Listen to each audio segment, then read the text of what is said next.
1 year, one plan, and one relentless commitment to your own personal evolution. That, my friends, is all it takes to change everything. A year from now, you will arrive. This is not a guess, it is a certainty. The hands of the clock will move, the pages of the calendar will turn, and you will find yourself standing in the future, looking back at this very moment. The only question that remains, the single most important question you will answer over the next 365 days, is not if you will arrive, but where. You will look back at this day, this decision, with one of two distinct emotions. You will feel either the heavy, haunting weight of regret or the profound, quiet satisfaction of pride. There is no middle ground. The choice, as it always is, rests squarely and perhaps a little uncomfortably on your shoulders. Now, if you wish to choose regret, the formula is simple. In fact, it requires almost no effort at all. It is the default setting of life. Do nothing. Change nothing.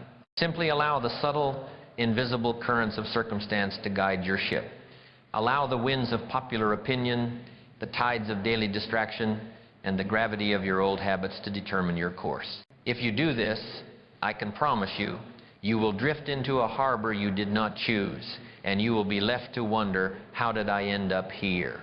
But if you choose pride, if you choose the kind of pride that comes not from ego, but from effort, the kind of pride that is born from promises kept to the most important person in your life, yourself, if you choose that path, then your work, your true work, begins today.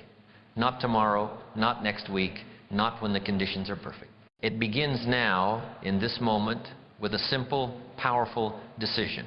Today, we embark on a journey. We will not be talking about get-rich-quick schemes or magic formulas for happiness. These are the fantasies that keep people in a state of perpetual childhood, always waiting for an external savior.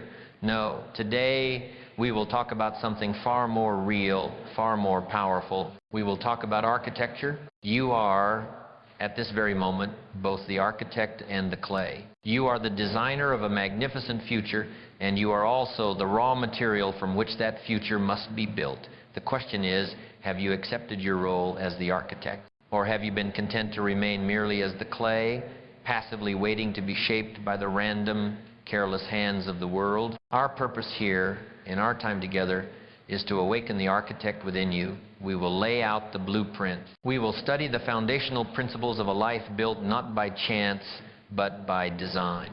So I invite you to set aside your distractions, quiet your mind, and let us begin the noble work of building a life of substance, success, and true fulfillment.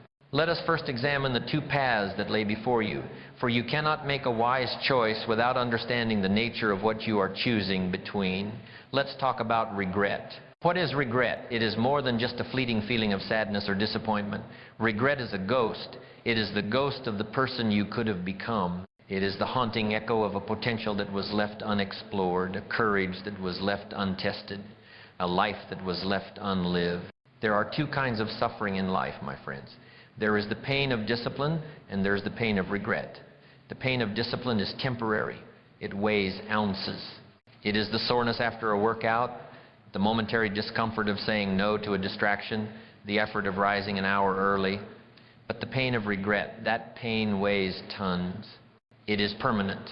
It is the knowledge late in life that you had the opportunity, you had the time, you had the choice, and you let it slip through your fingers like fine sand. We must understand that the heaviest regrets often come not from the things we did, but from the things we didn't do. The phone call we didn't make, the business we didn't start, the I love you we didn't say, the risk we didn't take. It is the silence of inaction that echoes loudest in the halls of our memory. The life of default, the path of least resistance, leads directly to this quiet desperation. It is a life spent reacting, not creating. It is a life where the agenda is set by your inbox, by the news cycle, by the demands of others. It is a slow, subtle abdication of your own power, day by day, choice by choice, until one day you wake up and realize you are merely a character in someone else's play. That is the anatomy of regret. Now, What then is the alternative? The alternative is a life built on pride. And let us be very clear about the nature of this pride. This is not the loud, arrogant pride of the ego. That is a fragile, hollow thing. The pride I speak of is a deep, internal, and quiet form of self-respect. It is the unshakable foundation you build within yourself, one kept promise at a time. Every time you tell yourself you will wake up at 6 a.m.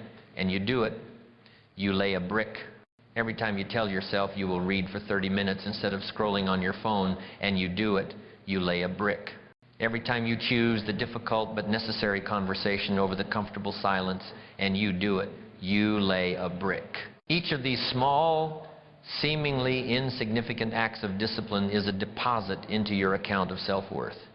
You are demonstrating to yourself in the most tangible way possible that your word is law, that you can trust yourself. And when you can truly, deeply trust yourself, the opinions of the outside world begin to lose their power. This is the freedom you are searching for. It does not come from wealth or fame. It comes from within. It is the freedom that comes from knowing that you are the one in charge of your life, that you are the master of your habits, the captain of your soul. This disciplined pride becomes the engine of your achievement. It provides the fuel to push through the inevitable moments of doubt and difficulty. It is the quiet voice within that says, keep going, you've done hard things before, you can do this. So that is the choice, the ghost of regret or the foundation of pride. A life that happens to you or a life that is created by you. The decision must be made, and it must be remade every single. This brings us to a common misconception, a subtle trap that keeps so many people from ever beginning their journey. It is the fallacy of time. We often hear people say, I'm waiting for the right time, or time will heal all wounds, or time will change things. Let me be unequivocally clear. Time changes nothing. Time is a neutral vessel. It is a river flowing ceaselessly from the future through the present and into the past. That river will carry whatever you put into it. If you put in disciplined effort, intelligent planning, and consistent action, the river of time will carry you toward the shores of success. If you put in neglect, indecision, and procrastination, that same river will carry you just as surely toward the shores of disappointment. The calendar page will turn regardless of your actions. A year will pass whether you are meticulously building your skills or casually wasting your evenings. Time is the great equalizer. We are all given the same 24 hours each day. It is also the great revealer. It reveals what we have done with our allotment.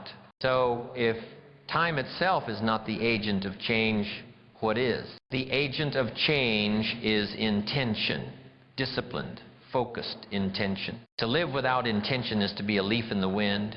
You go where you are blown. But to live with intention is to be the sailor who sets his sail. The winds of circumstance will blow for all of us. The winds of economic change, of personal difficulty, of unexpected opportunity. The wind does not discriminate. The difference in arrival is not the blowing of the wind, but the set of the sail. Your personal philosophy, your clarity of purpose, your daily disciplines, these are the things that set your sail. Living intentionally means you stop living a life of reaction. The average person wakes up and the first thing they do is reach for their phone.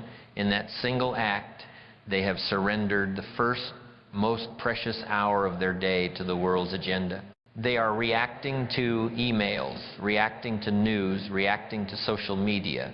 Their state of mind is being dictated by an algorithm designed to capture their attention. The intentional person understands that the first hour belongs to them. They use that time to set their own sail for the day. Through exercise, through reading, through meditation, through planning, they start the day on their own terms from a position of strength and clarity. They are the cause, not the effect. This requires a fundamental shift in perspective. You must begin to see your time not as something to be filled, but as something to be invested. When you fill time, you look for ways to pass the hours. When you invest time, you plant your hours in activities that you know will yield a future return. Reading a good book is an investment.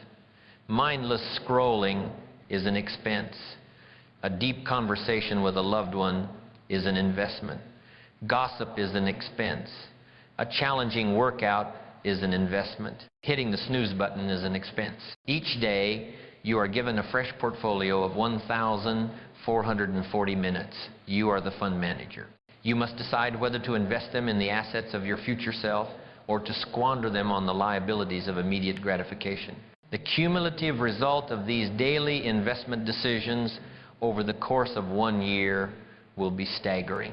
It will be the difference between a life of wealth in all its forms and a life of poverty in all its forms. Do not wait for time to change your life. Seize your time and infuse it with powerful, disciplined intention. That is how you change your life. So we have made the choice, pride over regret. We understand the true nature of time, a vessel for our intention. This brings us to the starting line of all tangible achievement. It brings us to the blueprint. As we've discussed, you are the architect. But an architect without a blueprint is just an artist with a dream. There is nothing to build. There are no instructions for the crew. There is no way to measure progress. This is why so many well-intentioned efforts at self-improvement fail. They are built on a foundation of vague wishes. I want to be healthier. I want to be more successful. I wish I had more money. I want to be happy. These are not goals. These are daydreams. They are pleasant thoughts, but they have no power. They lack the single most important ingredient for creation, clarity. Imagine boarding a ship and asking the captain, "Where are we headed?" And he replies, "East, just east." You would get off that ship. There is no destination. There is no port of call. You are simply drifting in a general direction. Yet, this is how most people navigate the ocean of their own lives. A goal must be clear, specific, and measurable. It must be written down. There is an almost magical, alchemical process that occurs when you take a thought that exists only in the fleeting electrical currents of your brain and you anchor it into the physical reality of ink on paper. The act of writing forces clarity. You cannot write, "I want to be happier." You must ask yourself, what does happiness look like for me? What are its components? And you might write, happiness means weighing 180 pounds. It means having 0 credit card debt. It means spending 2 dedicated phone-free hours with my children every evening. It means having enough energy to hike on the weekends. Now, look at that. That is not a wish. That is a set of coordinates. That is a destination. You have just given your subconscious mind a target to aim for. You have created a filter through which you can now make decisions. When you are offered a piece of cake, you can ask, does this move me closer to or further from 180 pounds? When you are tempted to make an impulse purchase, you can ask, does this move me closer to or further from 0 debt? Your written goals become your constitution. They become your personal declaration of independence from the whims of mediocrity. This process is not a mere organizational trick. It is the very first act of creation. You are taking the invisible and making it visible. You are defining the cathedral before you lay the first brick. This is the foundational work. Before we can talk about the daily disciplines, before we can discuss the architecture of your day, before we can explore the philosophy of overcoming obstacles, we must have the blueprint. Without the blueprint, all the effort in the world is just motion without progress. It is activity without accomplishment. So, as we conclude this first part of our journey together, this is your assignment, not for later, but for today. Find a quiet space, take out a clean sheet of paper, and begin the sacred work of designing your destination. Dream in high definition. Be bold. Be specific. Write down the vision for your life 1 year from now with such clarity that you can almost feel it, taste it, and see it. This document will become your North Star. It will be the source of your motivation on difficult days and the compass that guides your choices in moments of uncertainty. It is the first, most critical step in moving from being the passive clay to becoming the active, powerful architect of an extraordinary life. Do not underestimate the power of this simple act. Everything of consequence that has ever been built by humankind, every bridge, every skyscraper, every symphony, existed first as a vision, as a plan, as a blueprint. Your life, the greatest creation you will ever undertake, deserves no less. We have laid the philosophical foundation, the choice has been made, the nature of time has been understood, and the necessity of a clear, written blueprint has been established.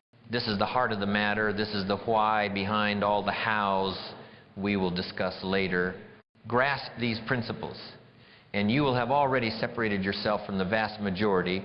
Internalize them, and you will have built a foundation of thought upon which any dream can be constructed. The journey of 1,000 miles begins with a single step. You have just taken it. In our last session, we stood at the threshold. We spoke of the two great paths that diverge from every moment of decision, the path of regret and the path of pride. We unmasked the fallacy of time, recognizing it not as an agent of change, but as a neutral vessel for our own focused intention, and most importantly, we awakened the architect within. We committed to the first sacred act of creation, taking a vague wish and forging it through the power of clarity in the written word into a concrete blueprint for the future. If you have done that work, then you have already achieved something remarkable. You have separated yourself from the drifting masses and have taken the helm of your own ship. But a blueprint, no matter how brilliant, remains a piece of paper. A captain with a map but no knowledge of how to sail is still at the mercy of the sea. This brings us to the next, and perhaps most crucial, phase of our work. It is time to move from design to construction. It is time to lay the foundation. Any great builder will tell you that the strength and height of a structure are determined not by what is seen above the ground, but by what is unseen, buried deep within the earth.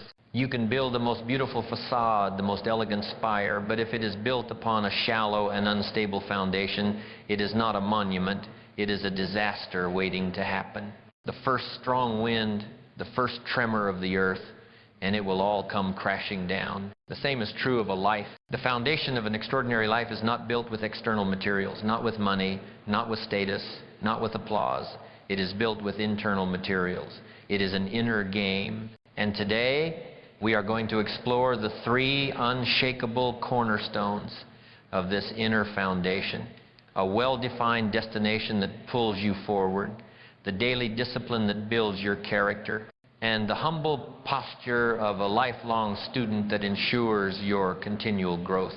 Master these three, and you will have built a foundation within yourself so deep and so strong that it can support the weight of any dream, any ambition you wish to build upon it. Let us begin. We begin with the blueprint you have created, but I want to elevate our understanding of what this document truly is. It is far more than a simple list of goals. It is a vision of your future self. It is a declaration of the person you are choosing to become. Its power is not just in its clarity, its power is in its pull. You see, there are two primary forces that can drive a human being, the push of willpower or the pull of a compelling vision. Willpower is a finite resource. It is like a muscle that gets tired. If you rely solely on pushing yourself through the day with sheer grit, you will eventually become exhausted. You will burn out. This is why so many resolutions fail by February. People are trying to push a boulder uphill with a resource that depletes with every step. A powerful, well-defined, emotionally resonant vision, however, is an infinite resource. It doesn't push you from behind, it pulls you from the future. It is the lighthouse on a distant shore, guiding you through the fog and the storm. When you wake up in the morning tired and unmotivated, it is not the thought of I have to go to the gym that gets you out of bed. It is the vivid, exciting image of yourself as a vibrant, energetic, healthy person that pulls you to your feet. The vision does the heavy lifting. This is why the exercise of writing down your goals is so critical. It is the process of programming that lighthouse. And we must program it with such high-definition detail that it becomes more real to you than your present circumstances. Let us go deeper into the four pillars we discussed. First, your health. Do not just write lose 20 pounds. That is a task. Instead, describe the vitality you will possess. Write, I am the kind of person who has boundless energy throughout the day. I wake up feeling rested and strong. I can hike for miles, play with my children without tiring, and move through my life with a sense of physical freedom and confidence. Can you feel the difference? One is a chore, the other is an identity. The vision of that identity is what will pull you past the temptation of the late night snack Vitality, you must understand, is the very currency of ambition. Without it, the grandest plans remain dormant. Second, your finances, or what I prefer to call your prosperity. Do not just write a number like $100,000. A number by itself is cold and uninspiring.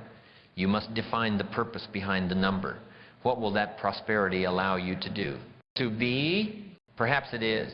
I will earn $100,000 this year to provide my family with security and beautiful experiences, to be completely free from the anxiety of debt, to invest in my own growth, and to be generous with those in need. Now, the number has a soul. It is no longer about greed.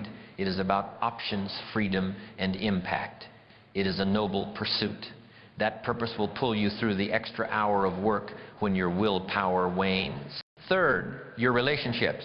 Do not simply write, have a better marriage. That is too vague. Define the experience. My marriage is a source of joy, strength, and intimacy. We communicate with honesty and compassion. We are partners in every sense of the word, supporting each other's dreams and navigating challenges together. A vision like that transforms your daily interactions. It becomes a filter. Before you speak in anger, you will pause and ask, is this action consistent with the vision I hold for my relationship? The vision becomes your guide. Remember this, the richness of your life will ultimately be measured by the depth and quality of your connections. And finally, your personal growth. This is the master pillar, the one that supports all others. To achieve a new level of health, prosperity, and love, you must become a new version of yourself. Your growth goals are the most important of all. This year, I will become a confident public speaker. I will read one book a week on philosophy and business. I will learn the basics of investing. I will become a more patient and present listener. These are not just activities, they are statements about your evolution. Now, some of you may look at the bold visions you have written and feel a sense of fear. What if I aim so high and fail? That fear is normal, but it is misplaced. Let me tell you about the real failure. The real failure is not in missing an ambitious target. The real failure is in setting a target so low that you hit it, and in doing so, you trade your potential for the comfort of a small, safe accomplishment. That is the ultimate tragedy. Let your vision stretch you. Let it make you slightly uncomfortable. For it is in that space between where you are and where you are aiming that growth occurs. Your vision is not just a destination. It is the very tool that will shape you into the person capable of reaching it. With a compelling vision pulling you from the future, we must now turn our attention to the work of the present. We must talk about the engine of all transformation. We must talk about discipline. I ask you to completely discard any previous negative associations you have with that word. Discipline is not punishment. It is not restriction. It is not the enemy of joy. Discipline is the ultimate form of self-love. It is the act of caring for your future self more than you care for your immediate, impulsive self.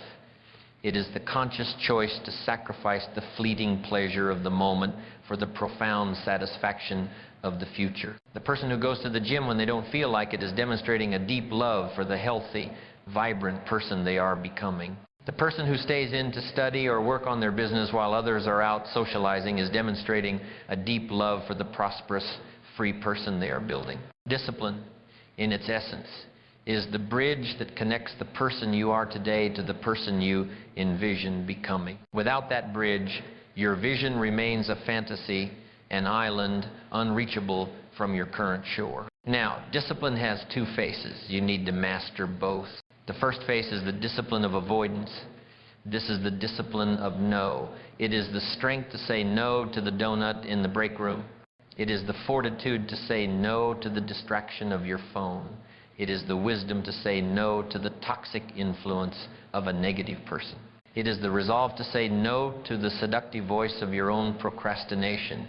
This is the defensive side of discipline. It is about guarding your focus, your energy, and your health from the things that would diminish them. The second phase is the discipline of application. This is the discipline of yes. This is the strength to say yes to the 5 a.m. alarm clock. It is the fortitude to say yes to making the difficult phone call. It is the wisdom to say yes to reading another chapter when you're tired. It is the resolve to say yes to one more repetition at the gym. This is the offensive side of discipline. This is how you make progress, how you build, how you create. You need both. A great army needs both a strong defense and a powerful offense. And you are in a war against mediocrity, a war against your old habits, a war against the gravitational pull of the status quo. But how do we build this muscle? For it is indeed a muscle. It grows stronger with use. We begin by understanding the physics of momentum. Imagine a giant, heavy flywheel. To get it moving from a standstill requires an immense, almost heroic amount of effort. Those first few pushes are grueling. You push with all your might, and it barely budges. This is the first 30 days of any new habit. It is the hardest part. The resistance is at its maximum. Your old self is fighting back. This is where most people quit. But if you keep pushing consistently, every single day, something remarkable happens. The flywheel begins to turn, slowly at first, then a little faster. After a while, it develops its own momentum. It becomes harder to stop than it is to keep going. The same effort that once barely moved, it now sends it spinning faster and faster. This is the magic of consistency. Your goal in the beginning is not to achieve a massive result. Your goal is simply to show up and make the push every single day, no matter how small. Your goal is to get the flywheel spinning. Commit to a 10-minute walk. Commit to reading 2 pages. Commit to writing 1 sentence. Make the act of starting so easy that you cannot say no. Build the habit of showing up. Over time, this conscious effort becomes an unconscious habit. You are literally forging new neural pathways in your brain. The desired action, which once required so much willpower, eventually becomes the path of least resistance. It becomes automatic. You will reach a point where not going for your daily walk feels more uncomfortable than going. That is the point of mastery. That is when discipline has transformed from a conscious struggle into an integrated part of your identity. It is no longer something you do, it is a reflection of who you are. So we have the compelling vision that pulls us. We have the daily discipline that moves us. This brings us to the third and final cornerstone of our inner foundation, the fuel that powers our journey. That fuel is growth. To achieve your goals, you must become the person who is capable of achieving them. It is that simple. Your current level of skill, knowledge, and character has brought you exactly to where you are now. To go somewhere new, you must become someone new. This requires the adoption of a humble and powerful posture, the posture of a lifelong student. The moment you believe you have it all figured out, the moment you declare yourself an expert, is the moment you stop growing. It is the beginning of stagnation. The most successful, fulfilled people I have ever known, regardless of their age or accomplishments, all shared this one profound trait, a relentless, childlike curiosity. They remained students of life, always. So how do we practice this? How do we become this dedicated student? We enroll in 3 essential classrooms. The first, as we have mentioned, is the library of written wisdom. This is your collection of books. But we must learn how to use this library. Do not read to impress others with the number of books you have finished. Read to find ideas that you can use to change your life. One single powerful idea, fully integrated and applied, is worth more than 1,000 books that are merely skimmed. Read with a pen in your hand. Question the author. Write in the margins. Keep a journal of the ideas you discover. Your goal is not to get through the book. Your goal is to let the book get through to you. The second classroom is the library of human experience. This is the wisdom you gain from others. It has 2 wings.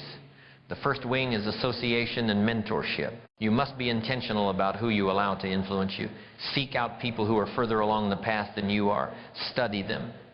If you can, spend time with them. Listen more than you speak. A single conversation with a wise mentor can save you 5 years of trial and error. But just as importantly, you must also study failure. Learn from the mistakes of others. If a business fails, find out why. If a relationship falls apart, understand the principles that were violated. The wise man learns from his own mistakes. The genius learns from the mistakes of others. This library is all around you. You need only pay attention. The third, and most important, classroom is the library of inner reflection. This is the classroom you carry within you. At the end of each day, or the beginning of each morning, you must make an appointment with yourself. You must open the journal and have a conversation. This is where all the learning from the other libraries is processed and distilled into personal wisdom. This is where you connect the dots. Ask yourself 3 simple but profound questions. What went well today? This cultivates gratitude and recognizes progress. What didn't go as planned, and what can I learn from it? This turns setbacks into lessons. Based on today, what will I do differently or better tomorrow? This ensures continuous improvement. This simple 15-minute practice of daily reflection is the master key to personal growth. It ensures that your days do not simply pass by, but that they build upon one another.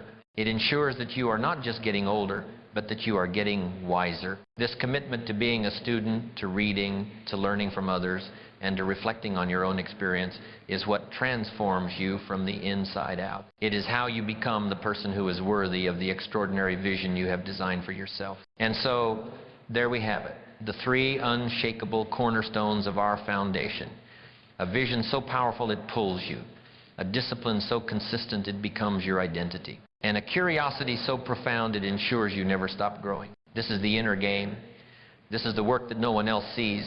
It is the quiet, often difficult work done in the early mornings and the late nights, but it is the most important work you will ever do.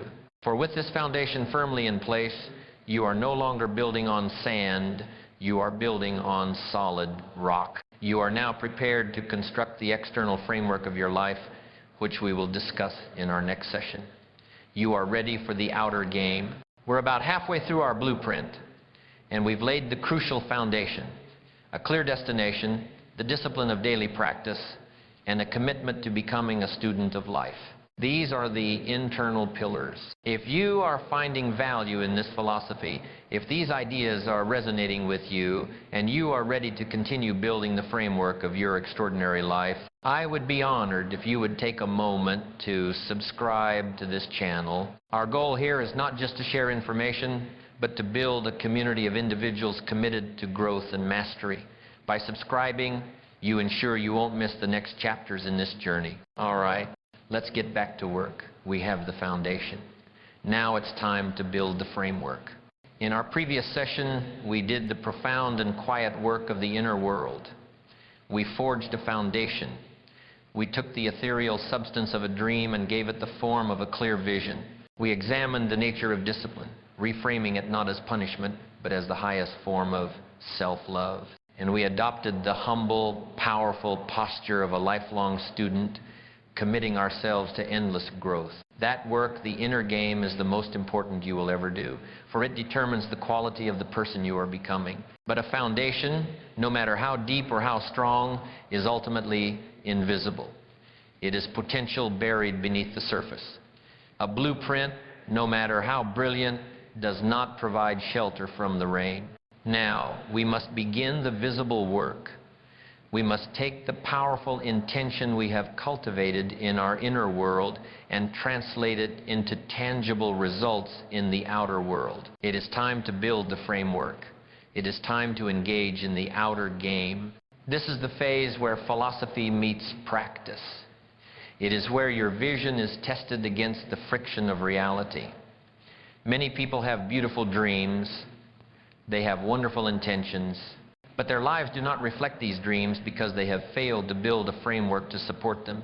Their days are chaotic, their focus is scattered, and their energy is depleted. Their potential remains trapped in the realm of someday. Our task today is to construct that framework. We will not talk about theory, we will talk about application. We will focus on the 2 master pillars of all external achievement. First, the disciplined architecture of your day, and second, the intelligent stewardship of your personal vitality. Master these 2 domains, and you will have created a structure capable of transforming your one-year vision from a mere possibility into a living, breathing reality. The world responds not to what you intend, but to what you do. Let us, therefore, learn the art of doing. Your entire life unfolds in units of 24 hours. The quality of your life, therefore, will be the sum total of the quality of your days. To build an extraordinary life, you must first learn to build an extraordinary day. This begins with a fundamental understanding. You must learn to distinguish between two powerful competing forces, the urgent and the important. The urgent is the ringing phone. It is the incoming email with a red exclamation point. It is the minor crisis of the moment. The urgent screams for your attention now. The realm of the urgent is the domain of reaction. Most people live their entire lives here, running from one small fire to the next, feeling perpetually busy, but at the end of the day, having made no real progress on their most significant goals. They are professional firefighters of the trivial. The important, on the other hand, rarely screams. It whispers. The important is the deep work required to advance your career. It is the hour of quiet reading that expands your mind. It is the strategic planning for your business. It is the heartfelt, uninterrupted conversation with your spouse. The important is what builds your future. It rarely has an immediate deadline, and so it is tragically easy to postpone. The central battle of your day is to escape the tyranny of the urgent and to dedicate your best hours to the serene power of the important. This is the first principle of intentional time allocation. So how do we do this in practice? It begins the moment you wake up. We will call this the philosophy of the sacred hour. The first 60 minutes of your day belong to you and you alone. Not to your clients, not to your boss, not to the chaos of the world transmitted through your phone. This hour is a non-negotiable appointment with your own growth. To give it away is to start your day in a posture of defense, reacting to everyone else's priorities. To claim it is to start your day on offense, investing in your own. Divide this hour into 3 20-minute blocks. The first 20 minutes for the body, light exercise, stretching, a brisk walk, get your blood flowing, oxygenate your brain. You are signaling to your body that vitality is a priority. The next 20 minutes for the mind. Read from a book that challenges and inspires you, not the news, not social media. Read something that will make you better. The final 20 minutes for the spirit or strategy. This could be meditation, prayer, or journaling. Or it could be 20 minutes of reviewing your blueprint and planning your day. You are centering yourself and aligning your actions with your vision. If you win this first hour, you create a ripple effect of clarity and control that will echo throughout the rest of your day. You have paid yourself first. Next, after your sacred hour, you must define your daily victory. Look at your long list of tasks and ask the most powerful question in productivity. If I could only accomplish 3 things today to move me closer to my 1-year vision, what would they be? Identify those 3. Write them down on a separate piece of paper. These are your big 3. These are your non-negotiables. Everything else you do today is a bonus. But if you accomplish these 3, you have won the day. You can go to bed with a sense of accomplishment, knowing you moved the needle on what truly matters. This practice protects you from the seductive feeling of being busy but not productive. Finally, you must take these priorities and give them a home. This is the practice of time blocking. An open, unstructured day is an invitation for distraction and procrastination. A time-blocked day is a masterpiece of intention. You take the canvas of your 24 hours and you, the artist, assign a purpose to each block of time, 9 a.m. to 11 a.m., deep work on project A. 11 a.m. to 11:30 a.m., respond to critical emails. 11:30 a.m. to 12 p.m., walk and clear your head. You are creating a plan for your time. This does not make you a robot. It makes you an architect. Of course, life will happen, and you may need to adjust. But you are operating from a plan, not from a whim. You are telling your time where to go instead of asking where it went. Having a plan for your time is essential, but that plan is useless if you do not possess the ability to focus. A map is of no value if the driver is constantly looking at their phone and swerving off the road. We must be honest with ourselves. We are living in an age of mass distraction.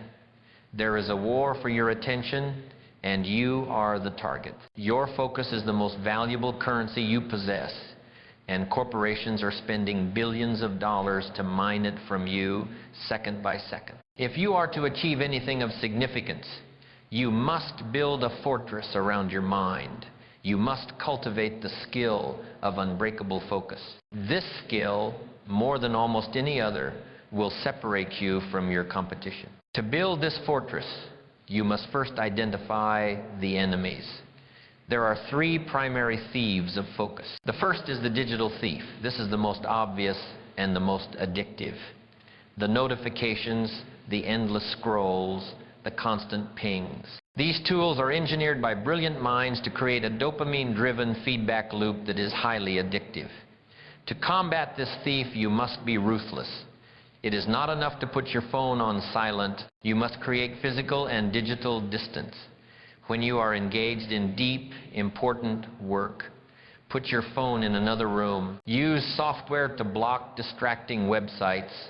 Establish clear, non-negotiable boundaries. For example, I will only check social media for 15 minutes at noon and 15 minutes at 6 p.m.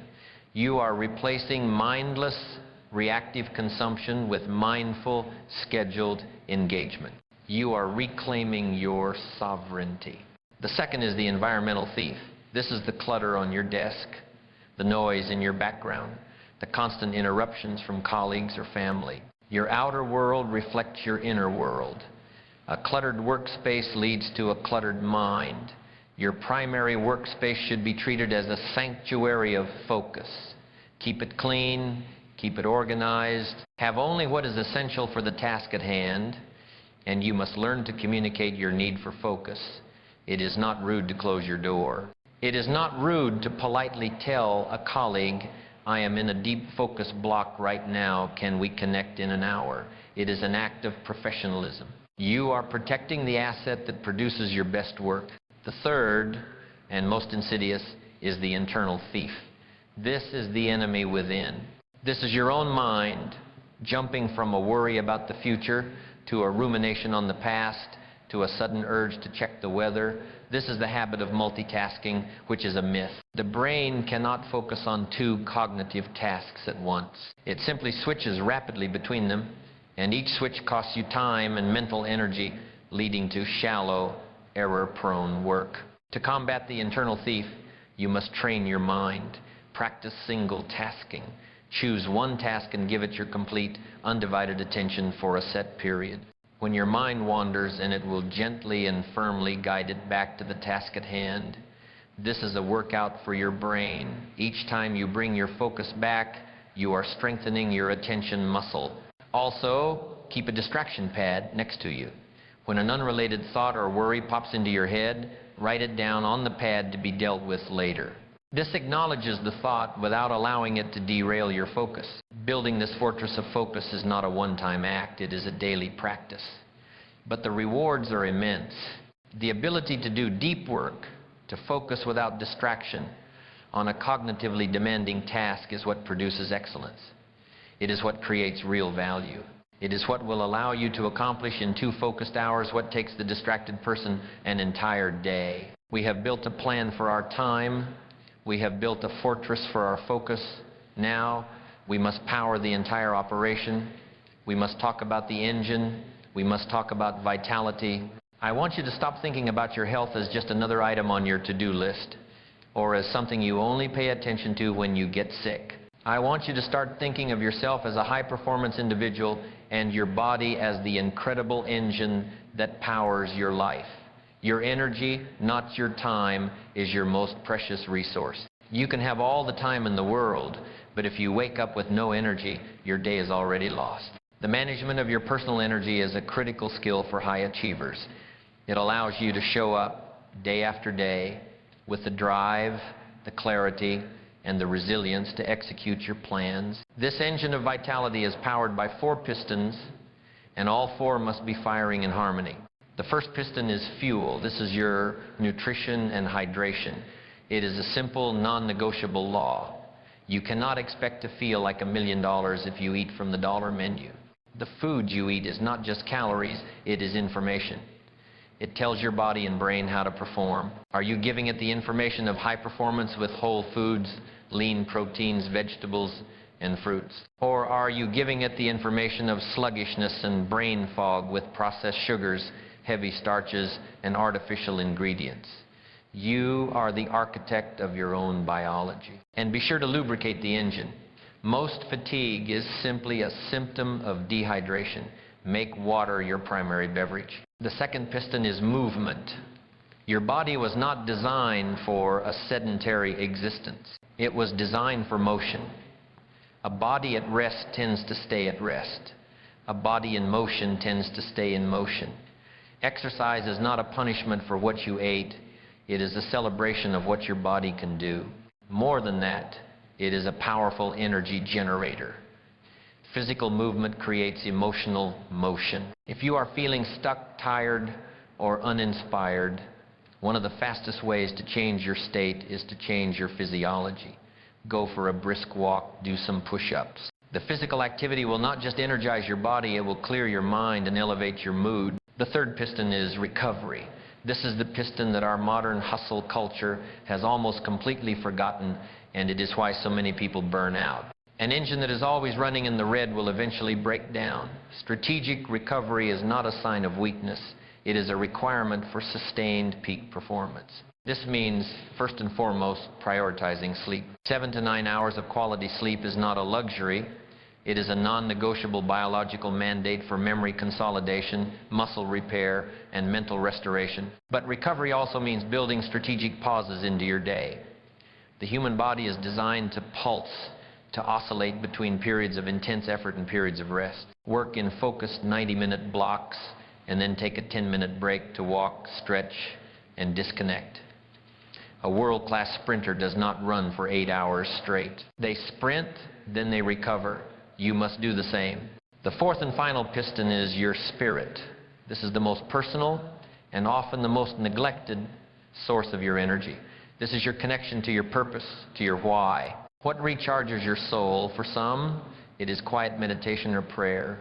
For others, it is time spent in the majesty of nature. It could be listening to beautiful music, losing yourself in a creative hobby, or engaging in deep, meaningful connection with the people you love. You can eat all the right foods and get 8 hours of sleep, but if your spirit is depleted, if you feel disconnected from a sense of meaning, your energy will eventually wither. You must intentionally schedule time for the activities that make your spirit sing. This is the framework. A day that is architected with intention, a focus that is guarded like a fortress, and an engine of vitality that is fueled, maintained, and respected. This is the outer game. This is how you take the magnificent person you are building on the inside and give them the tools to win on the outside. With this foundation and this framework, you are no longer just dreaming, you are building. You are no longer just hoping, you are creating. But every structure, no matter how well built, will eventually face the storms of life. And for that we need one final element, a mindset that can withstand any challenge. And that is what we will discuss in our final session. We have journeyed far together. We began by awakening the architect that lies dormant within each of us, choosing the profound pride of a life by design over the hollow regret of a life by default. We then did the quiet, essential work of laying the foundation. We forged a vision so powerful it pulls us from the future. We embraced the loving act of daily discipline, and we committed ourselves to the humble, expansive posture of a lifelong student. From there, we began to build the visible framework.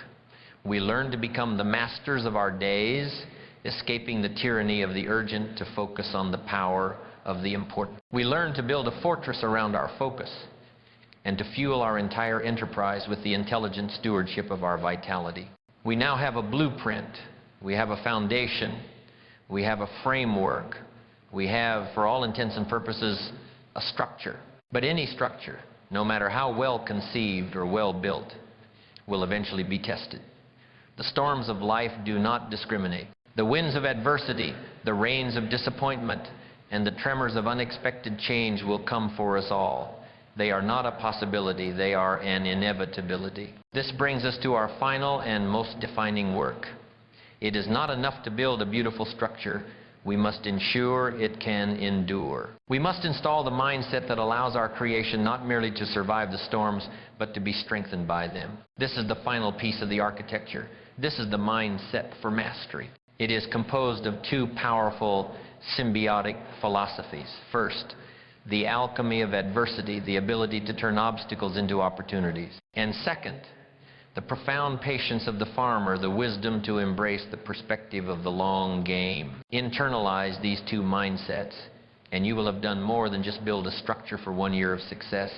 You will have weatherproofed your soul for a lifetime of fulfillment. Let us first speak of the inevitable challenges of life. It is a simple but profound truth that life unfolds in seasons. There is the season of spring, a time of fresh opportunity and planting. There is the season of summer, a time of nurturing and growth. There is the season of autumn, a time of harvest and reward. And then there is the season of winter. Winter always comes. It is the season of difficulty. The market turns, a relationship ends, your health fails, a project you poured your heart into collapses. The cold winds blow and the ground becomes hard. The amateur, the person living by default, curses the winter. They see it as a personal attack, an unfairness of life. They huddle, they complain, they merely try to survive until it passes, often emerging weaker and more cynical than before. The master, the architect of their life, understands that winter is not an obstacle to their growth, it is an instrument of their growth. They do not waste the winter, they use the winter. This is the time to get stronger. This is the time to read the books, to deepen the skills, to strengthen the relationships, to fortify the soul. They know that the roots grow deepest when the winds blow strongest. This is the first principle of the master's mindset. Do not wish it were easier, wish you were better. Do not wish for fewer problems, wish for more skills. To cultivate this mindset, you must practice a form of mental alchemy. You must learn to transform the base metal of a problem into the gold of a project. A problem is a weight. It is a burden. It induces feelings of helplessness and frustration. But a project is a series of tasks.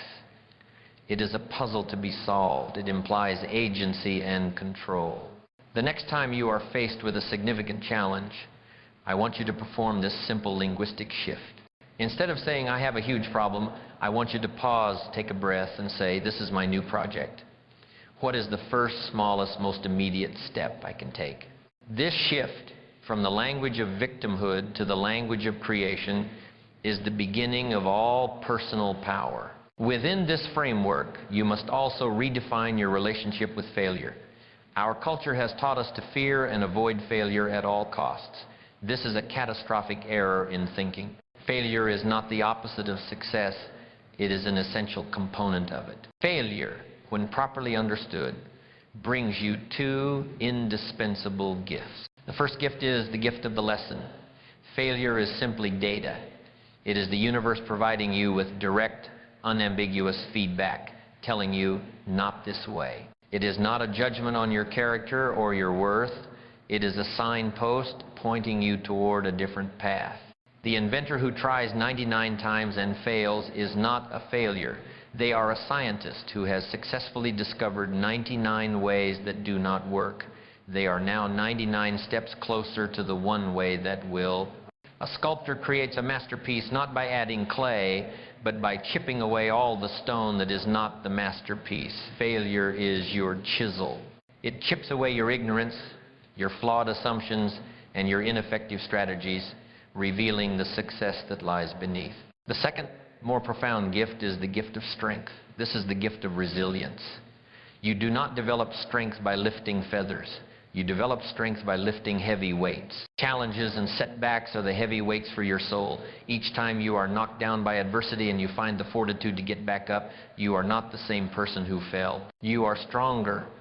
Your emotional and spiritual muscles have been torn down and have rebuilt themselves with greater capacity. You cannot become a person of deep character and unshakable resilience in a world without resistance. Therefore, when you face the inevitable challenge, the unexpected setback, the painful failure, do not despair. See it for what it is. It is your curriculum. It is your training ground. It is the gym for your soul. Lean into it. Extract the lesson. Build the strength. This is the alchemy of adversity. This is how you use the winter to prepare for a spring more glorious than you could have ever imagined. Having fortified our minds to face adversity, we now turn to the final crowning piece of the master's mindset, the perspective of the long game. I call this the patience of the farmer. The farmer lives by a set of fundamental, unchangeable laws. He understands the law of the harvest. He knows with a certainty that runs in his bones that he cannot cheat the process. He cannot plant a seed on Monday and expect to harvest a crop on Friday. He knows he must first sow, then he must faithfully cultivate, and only then, in the proper season, can he reap. Our modern world has declared war on this natural law. We live in the age of the microwave. We demand instant results, immediate gratification. We celebrate the overnight success, which is almost always a myth, the final, visible result of a decade of unseen, unglamorous work. This microwave mindset is perhaps the most dangerous enemy to your long-term success. It is what causes people to abandon a new workout routine after 3 weeks because they don't yet see a six-pack. It is what causes them to quit a new business venture after 6 months because they are not yet profitable. They sow the seed, but they lack the patience and the faith to cultivate it. They dig up the seed every day to see if it's growing, and in doing so, they kill it. You must reject this mindset. You must adopt the patience of the farmer. This requires a deep, abiding faith in the unseen process. Consider the story of the Chinese bamboo tree. After the seed is planted, for the first year, nothing is visible above the ground. The second year, nothing. The third year, nothing. The fourth year, still nothing. For 4 solid years, the farmer must water and fertilize a patch of empty earth, enduring the skepticism of his neighbors. And then, in the 5th year, something magical happens. The bamboo tree shoots up out of the ground, and in a period of just 6 weeks, it grows to a height of 90 feet. The question is, did the tree grow 90 feet in 6 weeks, or did it grow 90 feet in 5 years? The answer is obvious. The growth in the 5th year was made possible only by the 4 years of unseen underground development as the tree built a massive and resilient root system. This is the perfect metaphor for your own journey. Your first year of consistent, disciplined effort, reading the books, saving the money, building the habits, may not produce dramatic external results. You are building your root system. This is the linear phase of growth, and it is where most people give up because their efforts seem to be yielding only modest returns. But if you persist, if you continue to water and nurture your goals, you will eventually hit an inflection point. You will enter the exponential phase. The knowledge will suddenly connect. The business will take off. The relationships will deepen. The results will come so fast they will seem miraculous, but you will know the truth. They were the inevitable harvest of the seeds you planted long ago and faithfully cultivated. This is the power of compounding. It is the 8th wonder of the world. It applies to your finances, your knowledge, your skills, your health, and the trust in your relationships. Small, wise efforts, consistently repeated over a long period of time, will produce results that are beyond comprehension. So, when you feel impatient, when you are tempted by a shortcut, I want you to picture the farmer. He does not scream at the soil to make the crop grow faster. He smiles, trusts the law, and does his daily work. He sows in the spring. He cultivates in the summer. He knows with a quiet confidence that the harvest will come in the fall. Embrace this perspective. Fall in love with the process, not just the prize. Find satisfaction in the daily act of sowing and cultivating. Trust the law. Be patient, but be relentless in your daily action. That is the patience of the farmer. And so our journey together comes to a close. We have covered the entire landscape of a life built by design. We began in part 1 by awakening the architect, making the profound choice to design our own life. In part 2, we laid the unshakable inner foundation of a compelling vision, a daily discipline, and a commitment to lifelong growth. In part 3, we constructed the visible outer framework, becoming the masters of our time, our focus, and our physical vitality. And today, in part 4, we have fortified our entire creation with the resilient mindset of the master, learning to turn adversity into alchemy and to embrace the patient wisdom of the long game. The blueprint is complete, the principles are timeless, the only remaining variable is you. I want to leave you with one final and most important idea. It is the thought that underpins this entire philosophy. After all is said and done, you must understand this. Success is not a thing you pursue. It is not a destination you arrive at. It is not something you can catch or conquer. Success is something you attract by the person you become. The entire purpose of this one-year blueprint, the entire reason for setting goals, for building discipline, for cultivating your vitality, is not simply to get the rewards at the end. The true purpose is the person it makes of you to achieve them. The reward is the character you build, the strength you forge, the wisdom you gain. So, do not focus on chasing the butterfly of success. Focus instead on cultivating a beautiful garden. Tend to your philosophy. Nurture your character. Build your skills. Strengthen your resolve. Become a person of immense value, of deep integrity, and of quiet strength. And if you do that, the butterflies of success, of happiness, of prosperity will have no choice but to come and land softly upon your shoulder. And so we arrive at the end of our beginning. We have spent our time together engaged in the most noble of all human endeavors, the conscious and deliberate design of a life. We have stood together as architects poring over the blueprints of our own potential. We began this journey by awakening that architect, by making the single most powerful choice a person can make, the choice to trade the comfortable default life of chance for the challenging, meaningful life of design. From there, we did the deep, unseen work. We laid a powerful inner foundation, built upon the three pillars of a compelling vision that pulls us from the future, a daily discipline that forges our character, and a lifelong commitment to growth that fuels our evolution. With that foundation secure, we began to build the visible outer framework. We learned to become the masters of our time and the guardians of our focus. We embraced our role as the faithful stewards of our own vitality, understanding that our energy is the currency of our ambition. And finally, we fortified our entire structure with the resilient mindset of the master. We learned the alchemy of turning adversity into strength, and we adopted the profound, patient wisdom of the farmer, trusting in the laws of the long game. The blueprint is now complete. The principles have been laid bare. We stand here at the culmination of this shared experience with a comprehensive design for an extraordinary life. But I must be honest with you, the map is not the territory. The blueprint is not the building. The knowledge we have gained is powerful, but it is also inert. It is mere potential. The final and most magical ingredient must now be added by you. That ingredient is action, consistent, deliberate, and sustained action. So, for our final moments together, we will not learn new principles. Instead, we will talk about how to breathe life into the ones we have learned. We will discuss how to integrate these ideas so they become not just something you know, but something you are. We will zoom out from the one-year plan to a lifelong philosophy, and we will uncover the ultimate purpose behind this grand endeavor, the true promise of the architect. The great mistake many people make after learning a new set of ideas is to view them as a checklist. Okay, I've set my goals, check. I've started a new habit, check. I'm trying to eat better, check. This is a shallow and mechanical approach that is destined to fail. The principles we have discussed are not separate items on a to-do list. They are a living, breathing, interconnected system.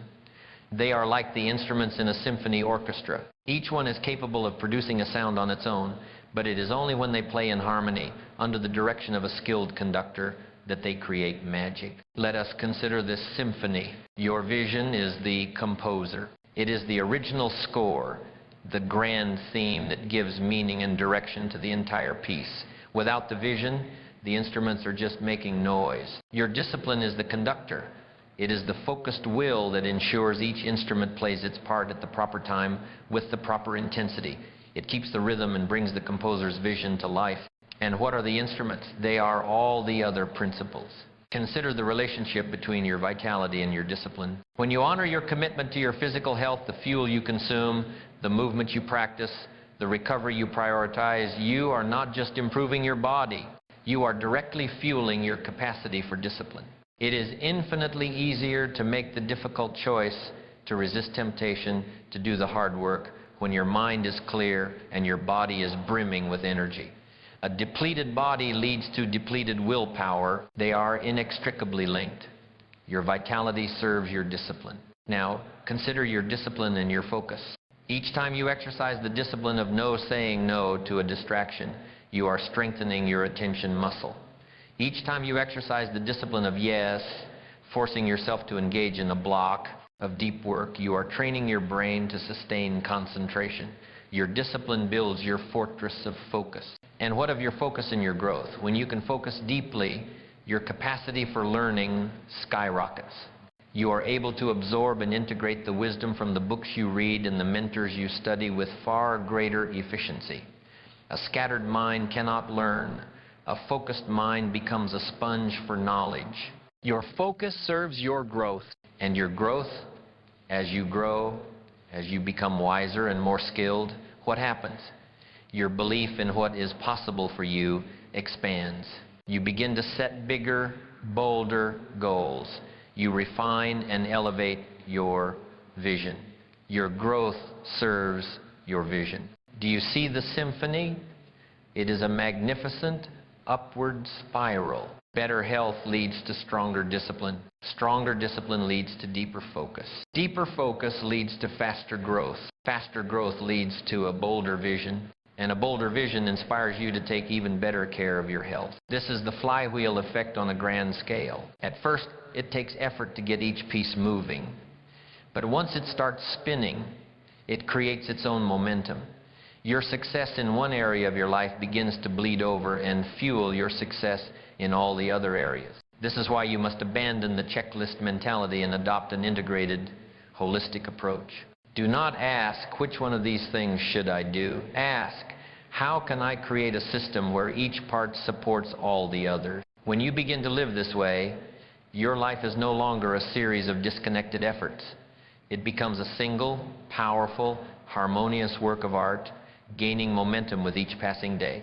The framework we have designed is titled a one-year blueprint, and this is a powerful and effective container for our initial efforts. 1 year is long enough to create dramatic, life-altering change, yet short enough to remain focused and tangible. But I must confess, the one-year plan is a Trojan horse. It is a vehicle for a much larger idea. The ultimate goal is not simply to have one extraordinary year.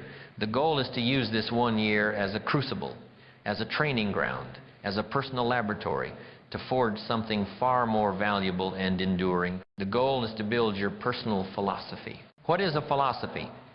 It is simply the set of principles you use to process the information of life and make decisions. Most people's philosophies are a haphazard collection of inherited beliefs, popular opinions, and unexamined assumptions. As a result, their decision-making is inconsistent, emotional, and often self-sabotaging.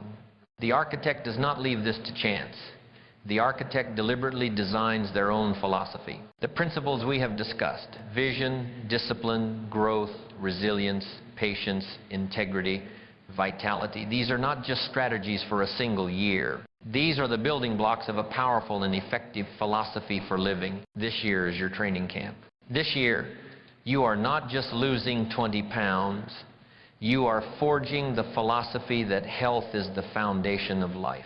This year, you are not just saving $10,000. You are forging the philosophy that financial discipline creates freedom. This year, you are not just reading 50 books. You are forging the philosophy that lifelong learning is a non-negotiable requirement for success. The habits you build this year are the physical manifestation of the philosophy you are adopting. The goal is for these principles to become so deeply ingrained in you that they become automatic. They become your operating system, running quietly in the background, guiding you toward wise choices without the need for constant, conscious effort. When you have a strong personal philosophy, you don't have to debate whether to go to the gym on a cold morning. Your philosophy of vitality has already made the decision for you. You just go. You don't have to struggle with whether to tell the truth in a difficult situation. Your philosophy of integrity has already made the decision for you. You just tell it. This is the ultimate freedom. It is the freedom that comes from being guided by your own chosen principles rather than being tossed about by your fleeting moods or external pressures. So I ask you to zoom out, look beyond the horizon of this single year. I want you to start thinking in decades. Ask yourself this question: the person I will become at the end of this focused, disciplined year, who will that person be in 10 years? What can that new version of you accomplish over the course of a decade? What businesses can they build? What relationships can they nurture? What wisdom can they acquire? What legacy can they create? The one-year plan is not the destination. It is the launch pad. It is the forging of the person who is capable of building a magnificent decade and a magnificent life. This brings us to the final and most important question. Why? Why do we do all of this? Why engage in this difficult, demanding work of self-architecture? Is it simply to acquire more things, a bigger house, a faster car, a larger bank account? Those things can be pleasant byproducts, but if they are the ultimate goal, you will find your victory to be a hollow one. The ultimate purpose of this journey, the true promise of the architect, lies in a profound reversal of perspective. It is the shift from a life of pursuit to a life of attraction. The average person spends their life in pursuit. They are chasing happiness. They are chasing success. They are chasing wealth. The very act of chasing implies that these things are running away from you. It creates a psychology of scarcity, of struggle, of not having. The master understands a different law. The master knows that you do not chase the things you want. You attract them by the person you become. A powerful magnet does not chase after iron filings. It simply is. And by its very nature, it draws the filings to itself. A beautiful, well-tended garden does not chase butterflies. It simply is. It exudes the nectar and the fragrance, and butterflies have no choice but to come. Your character, your skills, your mindset, your philosophy, this is your garden. This is your magnet. The entire purpose of this architectural work is to become a person of such immense value, such deep integrity, such unshakable resilience, and such profound wisdom that you naturally attract the good things in life. You do not attract what you want, you attract what you are. If you become a person of discipline and focus, you will attract opportunities for greater responsibility and achievement. If you become a person of wisdom and curiosity, you will attract wise mentors and fascinating people into your life. If you become a person of kindness and integrity, you will attract deep, trusting, and meaningful relationships. If you provide immense value to the world through your skills and your character, prosperity will have no choice but to find you. It will be the natural, inevitable consequence of the person you have become. This is the great secret. Stop chasing, start becoming. And the beauty is that the rewards are not just external. The more you focus on this inner becoming, the more you attract the internal rewards of peace of mind, of self-respect, of quiet confidence. You begin to find joy not in the arrival, but in the journey. You fall in love with the process of becoming. And the ultimate purpose? The structure you build is not just for you. A beautiful piece of architecture inspires all who see it. A life well lived becomes a lighthouse. It provides a model, a source of light and inspiration for your children, for your friends, for your community. The greatest legacy you can leave is not the money in your bank account, but the example of the person you became. We have come to the end. The entire blueprint for an extraordinary life is now laid out before you. The choice, as it was in the beginning, rests with you. We have spoken of grand philosophies and decade-long visions, but the entire journey, every great accomplishment, every magnificent life, always comes down to the next moment. It comes down to the next choice. The journey of a lifetime does not begin with a giant leap. It begins with the next small, disciplined step. It is the choice, after this video ends, to turn off your screen and pick up a pen and paper. It is the choice tonight to set your alarm clock 30 minutes earlier than usual. It is the choice tomorrow to keep that promise to yourself. It is the choice to lay the first single brick. I cannot lay that brick for you. No one can. That power and that responsibility belongs to you alone. You are the architect. You stand before the rich, promising, and undeveloped landscape of your own potential. You hold the blueprint. You possess the tools. All that is left is the will to begin. So, I will leave you with this. The world does not need more people living small, default lives. The world needs you, fully alive, fully engaged, bringing your greatest talents to your greatest passions. The world needs the masterpiece that only you can build. The time for waiting is over. The time for hoping is over. The time for building is now. Go and build your masterpiece. The journey truly begins today with your next choice. To continue this conversation and to explore these principles even deeper in our future work, I invite you to subscribe and become part of this community of architects. And now I have a question for you. Of all the principles we have discussed, which one will you focus on implementing first? Let me know in the comments below. I read them all, as I believe we all have something to learn from one another. Thank you for your time and your invaluable attention. I look forward to seeing you again.